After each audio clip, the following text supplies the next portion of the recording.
America और England के बीच एक बार केवल सुअर की वजह से युद्ध कैसे हो गया था और भारत का एक ऐसा मंदिर जहां मंत्रों के बाद कुरान की आयतों का भी पाठ होता है, पर ये मंदिर कहाँ है? और एक ऐसा आदमी जो 550 बच्चों का बाप है, पर ये पॉसिबल कैसे है? और एक ऐसी मैराथन दौड़ जिसमें एक कुत्ता भी दौड़ा था और वो 7वें नंबर पर आया, पर ऐसा कैसे हुआ? और दुनिया में आखिर प्लास्टिक के पहाड़ क्यों बन रहे हैं? और एक ऐसा देश जहाँ के लोग टूथपेस्ट की जगह पेशाब से अपने दांत साफ करते हैं, पर ऐसा क्यों करते थे ये लोग? नंबर 19। किसी भी दो देशों के बीच की लड़ाई आमतौर पर बॉर्डर की वजह से ही होती है, लेकिन साल 1859 में अमेरिका और यूनाइटेड किंगडम के बीच एक लड़ाई पिग यानी सुअर की वजह से हो गई। यूनाइटेड किंगडम के द्वारा कनाडा में बसाए गए कॉलोनी ऑफ वैंकूवर आइलैंड में रहने वाले आयरलैंड के चार्ल्स ग्रिफिन का सुअर घास चरते हुए एक अमेरिकी किसान लेमन कटलर के खेत में चला गया। अपने खेत में सुअर को देखकर किसान ने उसके ऊपर गोली चला दी, जिससे सुअर की मौत हो गई। ग्रिफिन को जब अपने सुअर की मौत के बारे में पता चला तो तब उसने मुआवजे के तौर पर $100 की मांग की,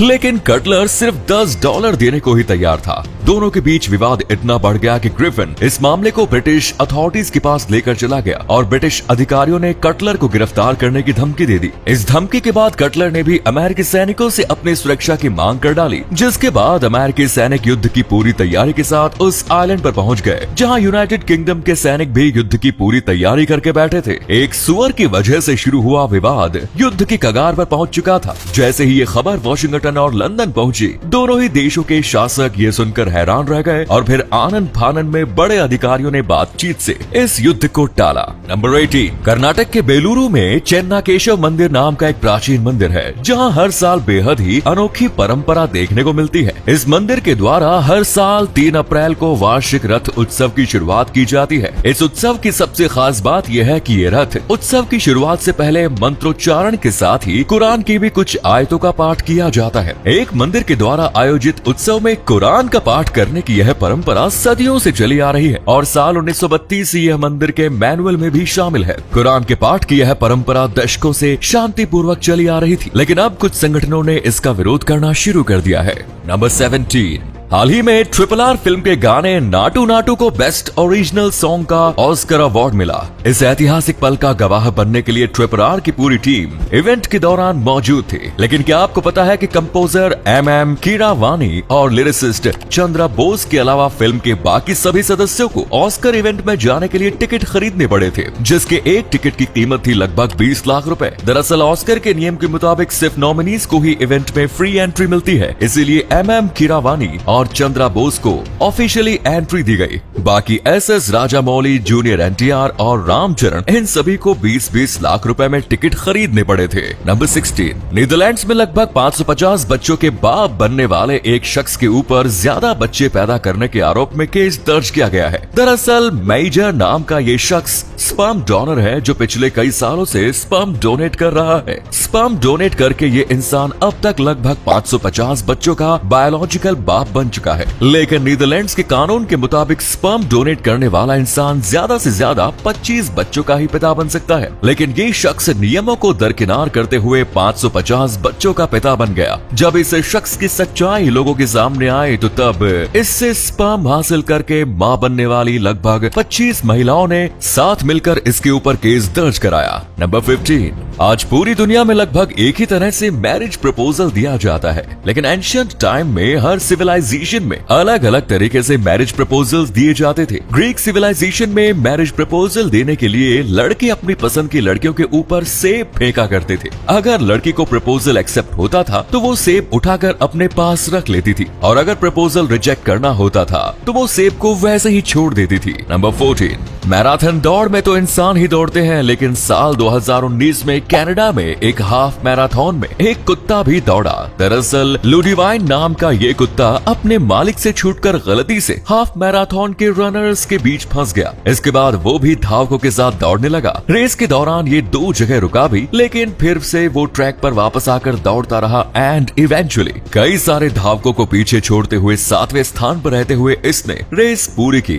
हाफ मैराथन पूरे करने वाले इस कुत्ते को अवार्ड देकर भी सम्मानित किया गया था। नंबर 30। क्या आपसे कोई चीज टूट गई है। अब आप उसे ठीक भी करना चाहते हैं, लेकिन आपको नहीं पता कि उसे रिपेयर कैसे किया जाए। अगर आपने भी कभी ऐसी ही प्रॉब्लम का सामना किया है तो अब मैं आपको इस प्रॉब्लम का सोल्यूशन बताता हूँ। अगर आपको किसी भी चीज की रिपेयरिंग करनी हो तो आप इधर उधर अपना टाइम वेस्ट करने के बजाय सीधा fixitclub.com नाम की वेबसाइट पर चले जाएं। वहां आपको जिस भी चीज की रिपेयर करनी है उसे सर्च करें, रिजल्ट आपके सामने होगा, जिसे देखकर आप किसी भी टूटी हुई चीज को रिपेयर कर सकते हैं। नंबर 12, ब्राजील में कैंडिडो गोडोबी नाम का एक छोटा सा शहर है जो कि जुड़वा बच्चों की वजह से पूरी दुनिया में मशहूर है। पूरी दुनिया में लगभग 1.8% जुड़वा बच्चों का ही जन्म होता है, लेकिन ब्राजील के इस शहर में लगभग 10% जुड़वा बच्चे जन्म लेते हैं। पूरे ब्राजील में सबसे ज्यादा जुड़वा बच्चों का जन्म इसी शहर में होता है। इस वजह से इस शहर का नाम ट्विन टाउन रख ही दिया गया है। इस शहर के हर एक घर में आपको एक न एक जुड़वा बच्चे मिल ही जाएंगे। आखिर इस शहर में इतने सारे जुड़वा बच्चों का जन्म कैसे होता है, इस रहस्य का पता अब तक नहीं चल पाया। नंबर 11, सपने तो हम हमेशा देखते हैं। मैं जिंदगी के सपने नहीं बल्कि नींद में आने वाले सपनों की बात कर रहा हूँ। क्या आपको पता है कि आप एक साल में कितने सपने देखते हैं? एक रिसर्च के मुताबिक ऑन एवरेज एक इंसान एक साल में लगभग 1460 सपने देखता है, यानी हर रात लगभग 4। वैसे इनमें से ज्यादातर सपने लोग सुबह जागते ही भूल जाते हैं और बस कुछ गिने चुने ही सपने उन्हें याद आते हैं। नंबर 10,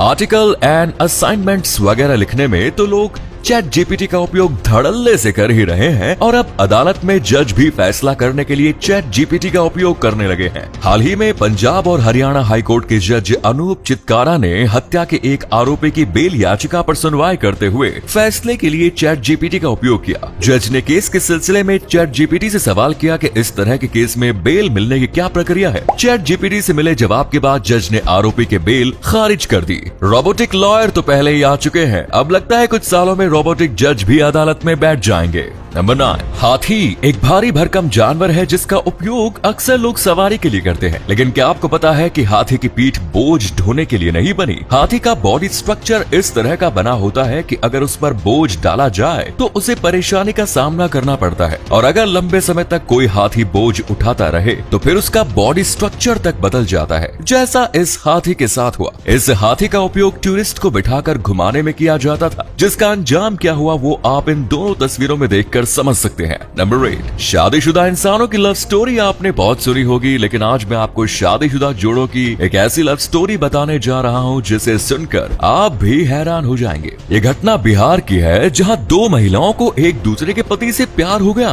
रूबी देवी नाम की 4 बच्चों की माँ को पहले 2 बच्चों के पिता मुकेश कुमार से प्यार हो गया, जिसके बाद इन दोनों ने घर से फरार होकर शादी की। इधर रूबी के पति नीरज ने मुकेश के ऊपर अपनी पत्नी के अपहरण का केस दर्ज कराया। इसी बीच नीरज की बातचीत मुकेश की पत्नी, जिसे अब वो छोड़कर जा चुका था, से होने लगी। धीरे धीरे दोनों के बीच बातचीत बढ़ने लगी और हफ्ते भर में इन दोनों को भी प्यार हो गया और इन दोनों ने भी शादी रचा ली। यार ये तो पूरा मामला पार्टनर स्वैपिंग का हो गया। नंबर 7, पूरी दुनिया में सैकड़ों प्रकार के अनाज और फल फूल उगाए जाते हैं, लेकिन इन सब में सबसे ज्यादा खेती गेहूं, चावल और मकई की होती है। ये तीनों ही चीजें हम इंसानों के द्वारा सबसे ज्यादा उपयोग की जाती है। क्या आप गैस कर सकते हैं इन तीनों के बाद सबसे ज्यादा खेती किस चीज की जाती है? और इसका सही आंसर है केला। जी हाँ, गेहूं, चावल और मकई के बाद पूरी दुनिया में सबसे ज्यादा केले की ही खेती होती है। नंबर 6, जापान के कई स्कूलों में लड़कियों को अपने बालों को अलग अलग रंगों से रंगने से रोकने के लिए एक नियम बनाया गया है कि सभी लड़कियों के बाल काले ही होने चाहिए। इस नियम का पालन पूरी तरह से हो, ये इंश्योर करने के लिए वैसे लड़कियां जिनके बाल नेचुरली ब्लैक नहीं होते, उनके बालों को काले रंग से रंगा जाता है। यानी एक और बालों को रंगने से रोका जाता है, वहीं दूसरी ओर बाल काले ना हो तो फिर उसे रंगा जाता है। ये बढ़िया था भाई। नंबर 5, एक महिला जिसे कभी भी किसी चीज से एलर्जी नहीं रही, अचानक लंग्स ट्रांसप्लांट सर्जरी के बाद उसे पीनट बटर से एलर्जी होने लगी। जैसे ही ये महिला पीनट बटर खाती उसे एनाफिलैक्टिक शॉक लगने लगता, जबकि सर्जरी से पहले उसे कभी भी पीनट बटर से कोई समस्या नहीं हुई थी। बाद में जब महिला डॉक्टर के पास गई तो तब पता चला कि महिला को जिस इंसान का लंग्स लगाया गया था उसे पीनट बटर से एलर्जी थी। इसी वजह से ट्रांसप्लांट के बाद इस महिला को पीनट बटर से एलर्जी होने लगे। नंबर 4, दुनिया में प्लास्टिक की समस्या दिन प्रतिदिन बढ़ती ही जा रही है और अब ये समस्या और भी गंभीर हो रही है क्योंकि अब प्लास्टिक चट्टान के रूप में बदलने लगी है। हाल ही में ब्राजील के एक आइलैंड पर प्लास्टिक से बने पत्थर देखे गए हैं, जिसका निर्माण गर्मियों के कारण पिघली हुई प्लास्टिक और नेचुरल पत्थर के साथ मिलने से होता है। प्लास्टिक और पत्थर के इस नए रूप को प्लास्टिस्टोन नाम दिया गया है। नंबर 3, बिच्छू एक ऐसा जीव है जो रात भर बर्फ में जमे होने के बावजूद बर्फ पिघलने के बाद जिंदा हो सकता है। बिच्छू के एक्सट्रीम टेम्परेचर झेलने की कैपेबिलिटी जांचने के लिए एक बार वैज्ञानिकों ने बिच्छू को रात भर फ्रीजर में रखकर जमा दिया और फिर जब अगले दिन उसे धूप में रखा गया तो तब बर्फ पिघलते ही बिच्छू बिल्कुल नॉर्मल होकर वहां से भाग गया। नंबर 2, अमेरिकी राज्य मिनेसोटा के गवर्नर ने एक नया नियम बनाते हुए अपने राज्य में सभी स्कूल स्टूडेंट्स के लिए एक ब्रेकफास्ट एंड लंच फ्री कर दिया। इस नियम के मुताबिक मिनेसोटा राज्य के किसी भी स्कूल में पढ़ने वाले सभी students free breakfast and lunch पाने के लिए एलिजिबल होंगे, भले ही उस बच्चे के पेरेंट्स की इनकम कितनी भी ज्यादा क्यों न हो। वेस्टर्न कंट्रीज में इस फैसले की काफी ज्यादा तारीफ हो रही है। अब कोई जाकर उन्हें बता दो कि हमारे देश के स्कूलों में सालों से योजना चली आ रही है। नंबर 1, अक्सर सड़क से जाते समय अगर हमें कहीं से यूरिन यानी पेशाब की बदबू आ जाए तो हम अपने मुंह पर रुमाल रखकर वहां से जल्दी जल्दी चलकर भाग जाना चाहते हैं। लेकिन अगर मैं आपसे कहूं कि एक देश ऐसा भी है जिसके लोग अपने दांतों को चमकाने के लिए